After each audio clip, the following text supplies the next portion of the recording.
Hello, Tanse. This is my first vlog ever. My name's Adam Butterfly. I'm from Alberta, Canada. I'm gonna do a really quick story here. I'm gonna tell you about the time that I ran into Sasquatch. So my family and I went camping with my two younger brothers, a younger sister, and my parents out by Abraham Lake, close to Kootenay Plains. There was a powwow out there, and we camped overnight.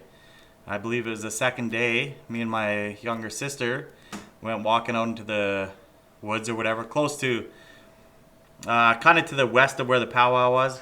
We walked out. We saw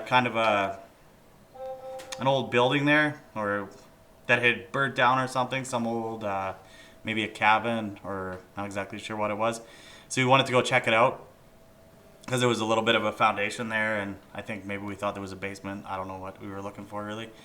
So anyways, we started walking out there. Not very far into the woods, maybe about 100 meters. We came across something really big. First I thought it was a bear. It had to be 9-10 feet tall. My sister we both just stopped there. I don't know, I think I kind of stopped her. And this is where it gets kind of interesting. I actually do not remember my sister being with me after that. I don't really know how long of a period of time it was. Honestly,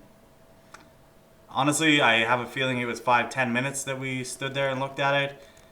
Maybe it was 5 seconds, but basically from that point until we got back to the camper or whatever and told my dad, no idea how long it was.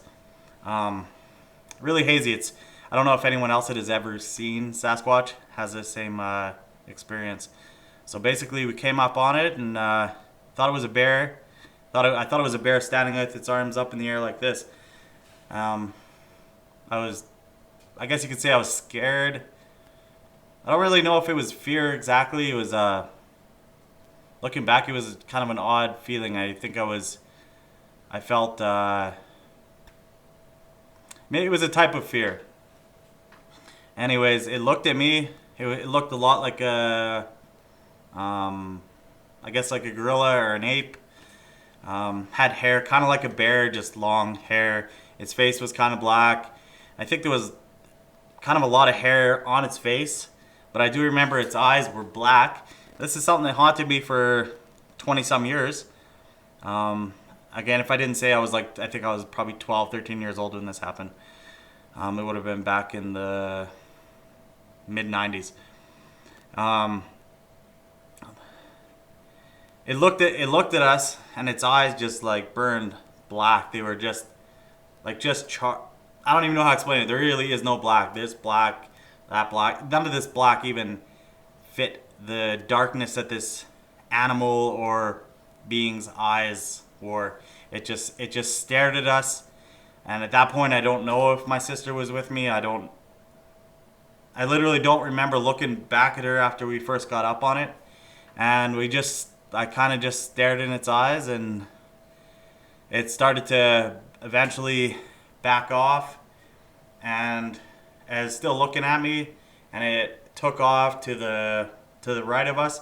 It started running. And this is one thing I remember, and I told everyone anytime I talked about it, is that it ran faster than a racehorse. It ran faster than anything I've ever seen in my life.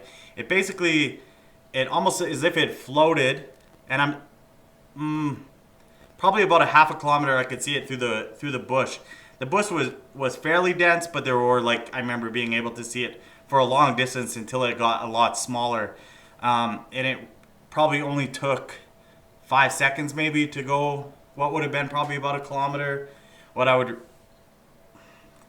know. The image is still so clear in my mind. It ran kind of like a human in a way. Its arms just kind of swinging, but I don't remember actually hearing any sound as it ran.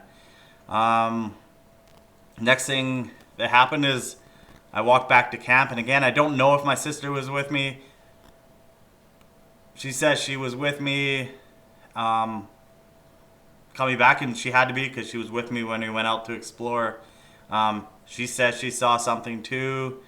Um, Basically, her stories lines up a lot with what I saw and experienced. The interesting thing is that time seems to have kind of just not exactly sure what happened. And I got back and I told my dad. He is a full Cree Indian. He was, I believe, he was born in Hobbema, Alberta, and lived in Sunchild, and we're registered at Siksika Nation. Um, he had heard lots of stories about Bigfoot when he was a child, and at different points in his life, he had had experiences that somewhat, I mean, led him to believe that there was something out there. What it was, an animal. I mean, he believes it's an animal.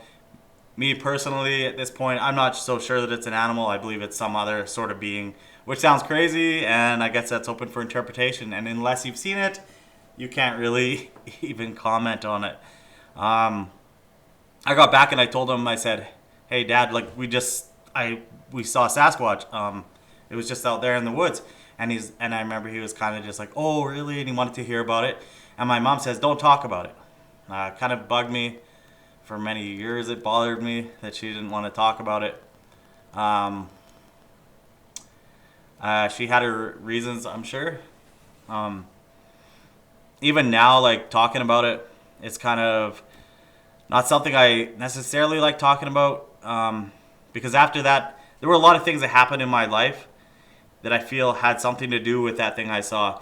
Personally, at this point, I never want to see it again. I still see its eyes. I still see its face. I still see, yeah, those burning eyes just staring at me. Not interested in running into it again. When I've been out hunting, I remember there were years that we would go out and we'd be like, "Whoa, we hope we run into this." And then it came to a point that like me and my brothers, we don't want to run into it. Don't want to see it. I don't believe it's a good omen. I don't believe it's something we should be out there necessarily looking for. I know a lot of you think it's like an actual animal, and I believe it is in a physical sense. I don't know how to get into this without like causing some sort of argument with everyone that watches it, but I think there are people that have had legit experiences with it, have seen it, and I think their stories would probably line up with mine a bit. If you have any questions about it, I'd be glad to answer in the comments. Again, like I said, this is my first vlog. It's just a really quick one. I thought I'd start with a story like that. Maybe I'll expand on it some other time. Please hit subscribe. No, you don't have to. I really don't. It doesn't matter to me. But yeah, hope you enjoyed this story. Have a good evening. Freedom Rally 2022.